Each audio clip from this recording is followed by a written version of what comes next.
So the school district asked me to work with these students that were labeled socially and emotionally maladjusted. Poor school system doesn't realize that labels lead to self-fulfilling prophecies.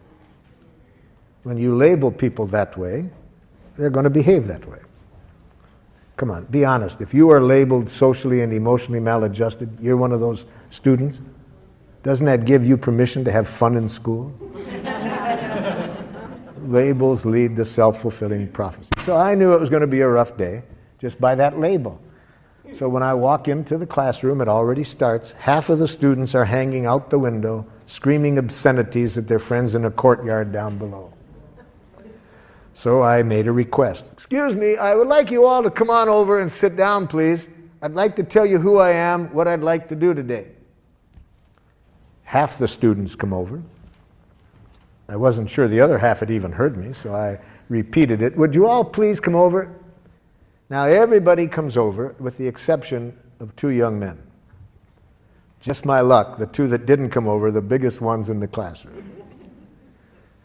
And again, I wasn't too sure they'd heard me, and I was praying it might just be a problem with acoustics, so I said, would one of you 2 gentlemen tell me please what you heard me say? Yeah, you said we had to come over and sit down.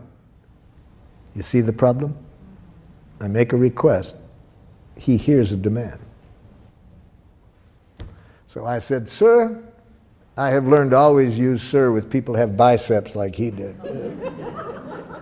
Especially with the tattoo on top of the bicep. I said, sir, could you tell me how I could have let you know what I was requesting so it wouldn't sound like I was telling you what you had to do? He said, huh? See, that's a radical paradigm shift for somebody who's been educated under domination conditions, domination structures where authorities claim to know what's right, you have to do it or else, you see? So it's a radical paradigm shift in giraffe schools where people don't make demands. They just make requests. So I realize this is not going to be easy with this gentleman. He's probably carrying with him a lot of traces of being punished when he doesn't do what other people want, or blamed. I'm not expecting him to give that up right like that. So I said, sir, how could I let you know that I was requesting something of you without it sounding like I was bossing you around? I don't know.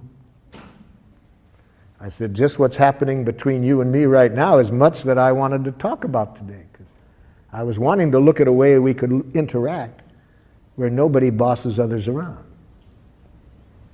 And I didn't expect life to be so easy. That was all he needed. He trusted at that point that I wasn't trying to tell him what to do. And he came over and we had a very cooperative day. But as long as people hear our request as demands, they have only 2 choices, submission or rebellion.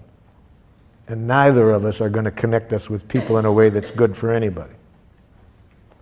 So the main thing that's the difference is not how nicely we say it, but how we treat people when they don't do what we want.